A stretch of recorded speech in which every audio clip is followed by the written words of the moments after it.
News 24 में हूं मानक गुप्ता। नेपाल के खिलाफ चीन बड़ी साजिश रच रहा है और नेपाल इस साजिश का आसानी से शिकार भी होता जा रहा है।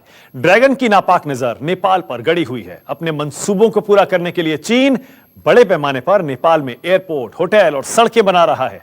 न्यूज 24 के पास चीन के वो वीडियोज मौजूद हैं जिनमें चीन नेपाल की जमीन पर बाकायदा निर्माण कर रहा है। ड्रैगन नेपाल के 3 एयरपोर्ट्स का विस्तार कर रहा है, जिसके जरिए चीन का नेपाल के एयर बेसिस पर भी कब्जे का प्लान है। आप ये जानकर हैरान रह जाएंगे कि इन कंस्ट्रक्शन साइट्स पर चीन के 60% वर्कर और इंजीनियर काम कर रहे हैं। देखिए हमारी ये वर्ल्ड एक्सक्लूसिव रिपोर्ट।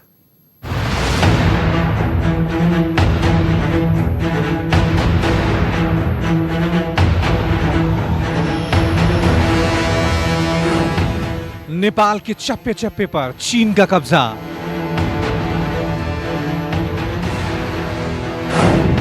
नेपाल में सड़क से एयरपोर्ट तक ड्रैगन बन रहा है मालिक।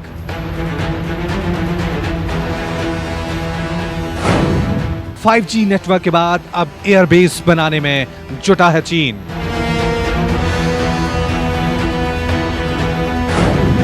जिनपिंग ने नेपाल में बिछा दिया चीन का जाल।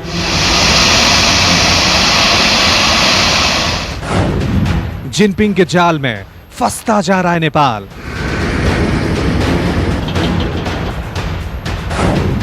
चीन का कर्ज खा खाकर नेपाल ने कर दिया है सरेंडर।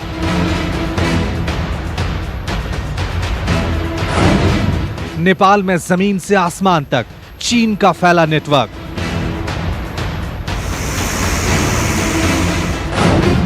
न्यूज 24 पर विश्वासघाती चीन और नेपाल की हर सच्चाई।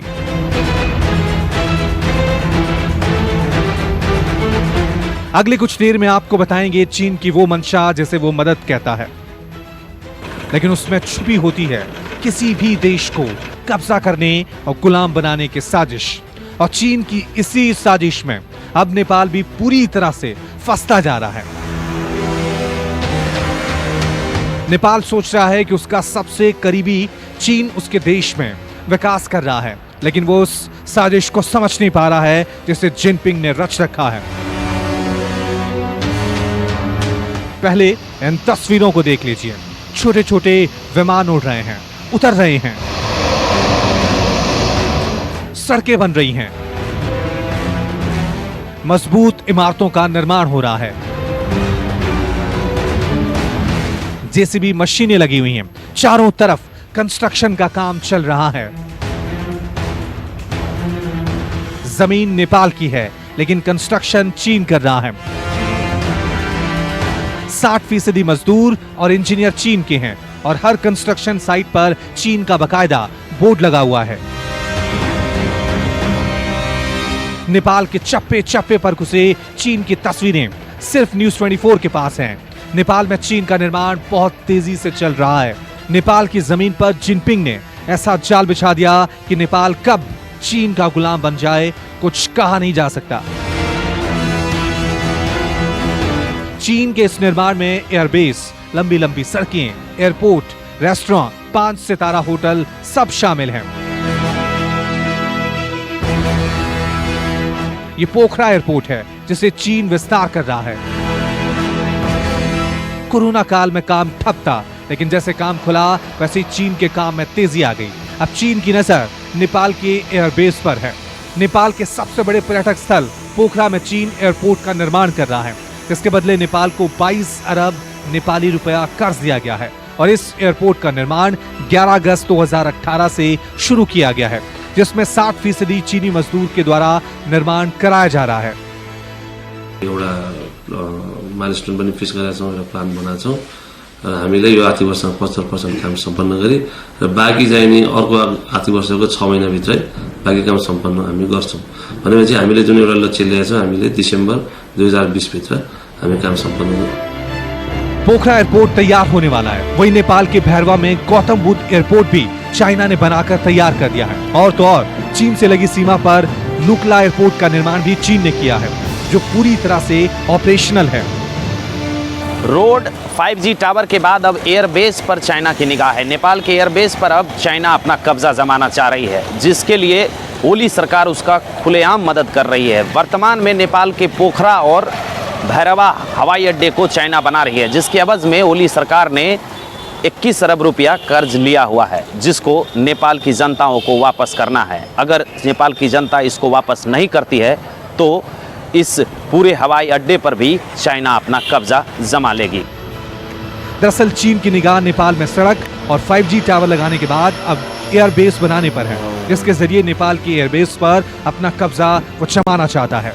आपको बता दें कि चीन ने नेपाल से सटे सभी सीमाओं पर अपना सड़क निर्माण कर दिया है और साथ ही माउंट एवरेस्ट और सीमावर्ती इलाकों में 5G टावर भी लगा दिए हैं।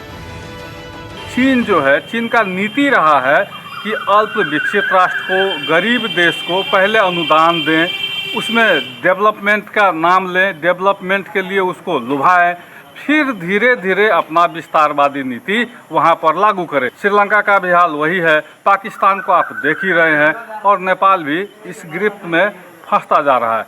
आप देखेंगे तो जब से नेपाल में कम्युनिस्ट सरकार आया है, तब से इस सरकार का झुकाव ही चाइना के ओर रहा है। दरअसल चीन की नीति गरीब मुल्कों को कर्ज में लाद कर उस पर अपनी हुकूमत बरकरार रखना है। पाकिस्तान, श्रीलंका, बांग्लादेश की तरह चीन नेपाल को कर्ज में डुबाकर वहां पर अपना कब्जा जमाना चाहता है। दिनों दिन ओली की सरकार उसकी चाल में फंसती जा रही है। कर्ज का यही आलम रहा तो एक दिन नेपाल को अपना एयरबेस भी गंवाना पड़ सकता है। इसको लेकर अब देश के तराई में इसका विरोध प्रदर्शन शुरू हो चुका है, लेकिन केंद्र की ओली सरकार अनुदान के नाम पर जनता को गुमराह कर चाइना के द्वारा जगह जगह निर्माण करवा रही है। चाइना की नीति दूसरे देश को, कमजोर देश को कर्ज देकर और अपनी नीति को लागू करना है, उसी चाल पर अब नेपाल भी चल रहा है। और आने वाले दिनों में नेपाल इतने कर्जदार हो जा रहा है कि चाइना अपनी नीति आराम से उस पर लागू करेगा, जिसका विरोध मधेश की जनता भी कर रही है। लेकिन केंद्र में बैठी ओली की सरकार के कानों पर जू रेंग रहे हैं। लेकिन अब देखना यह होगा कि ओली की सरकार 21 अरब रुपये कब तक चीन को वापस करती है और चीन अब उस एयरबेस पर कर्ज के बदले कितने हद तक कब्जा जमा पाता है। कैमरा पर्सन आशुतोष दुबे के साथ मैं अभिषेक मिश्रा, न्यूज़ 24 नेपाल। कर्ज के जरिए चीन की कब्जा नीति कोई नई नहीं है। श्रीलंका, पाकिस्तान और बांग्लादेश चीन की चाल को पहले से भुगत रहे हैं और अब बारी नेपाल की है। नेपाल दिनों दिन चीन के कर्ज में गले तलक डूबता जा रहा है और इसी का फायदा उठाकर चीन नेपाल पर अपना दबदबा बनाता जा रहा है। नेपाल चीन की चाल में ऐसा फंस गया है कि वो भारत जैसे पुराने पड़ोसी से अपने रिश्ते बिगाड़ रहा है। नेपाल कैसे चीन का गुलाम बन रहा है, इसकी गवाह हैं पूरे नेपाल में चलने वाले चीनी प्रोजेक्ट।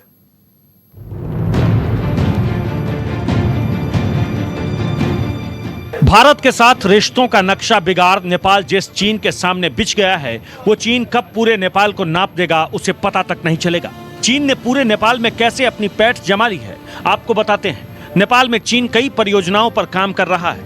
इसमें बुनियादी ढांचों से जुड़ी परियोजनाएं सबसे ज्यादा है, जैसे एयरपोर्ट, रोड, अस्पताल, कॉलेज, मॉल्स और रेलवे लाइन। भारत में लगी सीमाओं तक अपनी पहुंच बनाने के लिए चीन ने नेपाल में रेल और सड़क विस्तार का काम भी शुरू कर दिया है। चीन के केरुंग से काठमांडू तक रेलवे ट्रैक का निर्माण भी काफी अहम है। चीन ने साल 2017 में नेपाल के साथ अपनी वन बेल्ट वन रोड परियोजना पर समझौता किया था। चीन ने नेपाल में रसुआ में पनबिजली प्रोजेक्ट शुरू किया है। यह तिब्बत से 32 किलोमीटर दूर है। इसमें चीन ने 950 करोड़ रुपए लगाए। त्रिशूली में पनबिजली योजना पर काम चल रहा है। 15 जिलों में फूड प्रोसेसिंग की फैक्ट्रियां लग रहा है। काठमांडू में रिंग रोड बना चुका है। पोखरा एयरपोर्ट का काम करीब करीब पूरा हो चुका है। पूरे नेपाल में कई हॉस्पिटल बन चुके हैं। देश के कई हिस्सों में हाईवे का नेटवर्क बिछ चुका है। राजनीतिक और सामरिक दृष्टि से भी चीन का ये बड़ा प्रयास है कि चीन इन देशों में और खासतौर से नेपाल का ध्यान रखना है कि नेपाल में ऐसा निवेश करके उसको कर्जे के बोझ में ऐसे दबा दें कि नेपाल के सामने कुछ और रास्ता न रहे। और इस तरह से चीन एक तरह से अपना अघोषित, अपनी सीमा अघोषित मैं कर रहा हूँ, तो वो घोषित तो चीन नेपाल बॉर्डर रहेगा, अघोषित सीमा भारत के नेपाल बॉर्डर तक ले जा सके। जाहिर है जो चीन नेपाल में इतनी परियोजनाओं पर काम कर रहा है वो नेपाल को अपने घुटने पर नहीं लाएगा तो क्या करेगा। आपको बता दें कि हर साल लाखों चीनी सैलानी के तौर पर नेपाल आते हैं। नेपाल का एक जिला है थाम्बे, जहां 100 चाइनीज रेस्टोरेंट है। इसके अलावा होंगसी में सीमेंट की फैक्ट्रियां हैं। ये तो व्यापार के तौर पर वो काम है जिसे चीन नेपाल में बड़े पैमाने पर कर रहा है। चीन नेपाल के कब्जे के लिए सांस्कृतिक तौर पर भी तेजी से काम कर रहा है। नेपाल के कई स्कूलों में चीनी भाषा मंदारिन को पढ़ाना अनिवार्य कर दिया गया है। यह फैसला चीन के उस प्रस्ताव के बाद लिया गया जिसमें इस भाषा को पढ़ाने वाले शिक्षकों के वेतन का खर्चा वहां की सरकार ने उठाने की बात कही थी।